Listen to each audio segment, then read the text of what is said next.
आज हम समझेंगे बिटवीन और अमंग के बीच में डिफरेंस, दोनों के बीच में क्या रिलेशन है, क्या दोनों के बीच में डिफरेंसेस हैं। तो चलिए देखिए, जब आप बिटवीन की बात करते हैं तो बिटवीन का प्रयोग दो के लिए और दो से अधिक के लिए भी किया जाता है। यानी जब आप बिटवीन बोल रहे हो तो दो के लिए भी और दो से अधिक के लिए भी। तो कंफ्यूजन यहीं पर शुरू होता है कि सर दो के लिए तो हमें बचपन से पढ़ाया जाता है, लेकिन दो से अधिक कैसे करते, जरा इसको समझिएगा। और जो बिटवीन के साथ एक चीज आपको ध्यान रखनी है कि between is generally followed by and. अगर ये चीज आपको याद रहेगी कि बिटवीन के साथ हम एंड लगाते हैं तो आधी समस्या तो आपकी ऐसी समझ में आ जाएगी। मतलब जो समस्या है, जो दिक्कत है, उसकी समाधान आपके पास है। आपको बिटवीन देखना है तो आपको एंड जरूर चेक करना है कि सर बिटवीन है तो एंड लगा है या नहीं लगा है। अब आइए अमंग की बात करते हैं। जब आप अमंग का इस्तेमाल करते हैं तो अमंग हमेशा दो से अधिक के लिए यूज करते हैं। यानी यहां पर दो का यूज है ही नहीं। जब भी आप यूज करेंगे तो दो से अधिक के लिए करेंगे। तो क्या समझ में आया कि बिटवीन का प्रयोग दो या दो से अधिक के लिए एंड से फॉलो होगा। अगर अमंग की बात करें तो हमेशा दो के लिए, और इसमें एंड वाला कोई चीज आपके पास है नहीं। अब जरा एग्जांपल्स के थ्रू समझने की कोशिश करिए। अगर मैं बोलूं she is sitting dash Rita and Gita, तो आप बहुत आसानी से बता देंगे कि सर चूंकि एंड लगा हुआ है और दो लोगों के बीच की बात हो रही है। अगर मैं हिंदी की बात करूं तो दोनों का मतलब होता है के बीच में। अगर हिंदी जिनको थोड़ा सा आइडिया लेना है तो अब देखेंगे कि सर एंड लगा है तो आप आसानी से यहां पर क्या लगा देंगे, बिटवीन। आप यहां पर क्या लगाइएगा, बिटवीन लगाइएगा। एंड आई होप सही, कोई दिक्कत नहीं हुआ सर। आसानी से हमने बता दिया कि सर दो लोगों के बीच में बैठने की बात थी, हमने बिटवीन लगा दिया। अब आते हैं नेक्स्ट, जरा नेक्स्ट को समझिएगा। She is sitting dash 10 students.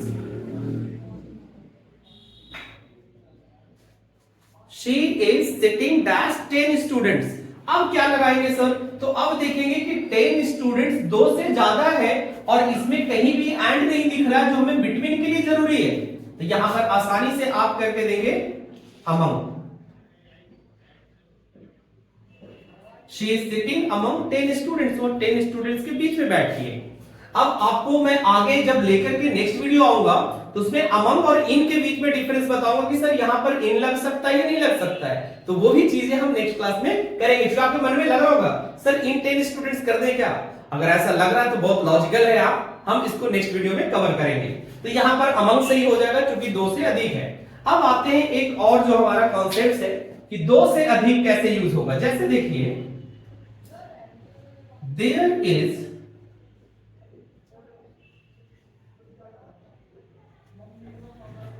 tournament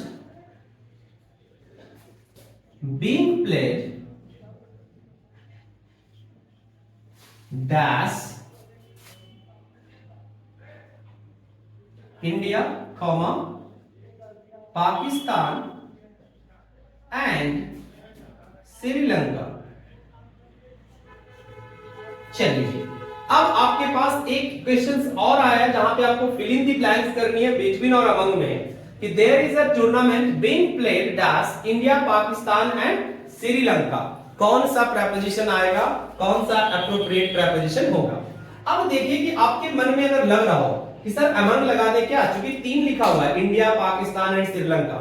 अगर आपने ये एंड वाला कॉन्सेप्ट नहीं देखा या नहीं पढ़ा है तो आप तो सपने में भी नहीं सोच सकते थे कि सर इसमें एंड लग सकता है, क्योंकि 3 दिया हुआ है, इंडिया है, पाकिस्तान है और श्रीलंका है। तो आप आसानी से आराम से आप अमंग के साथ चले जाते। लेकिन मैंने आपको बताया कि अगर अमंग लगा हुआ है, सॉरी एंड लगा हुआ है तो अमंग कभी नहीं लगेगा, तो आपको यहां पर लगाना पड़ेगा बिटवीन।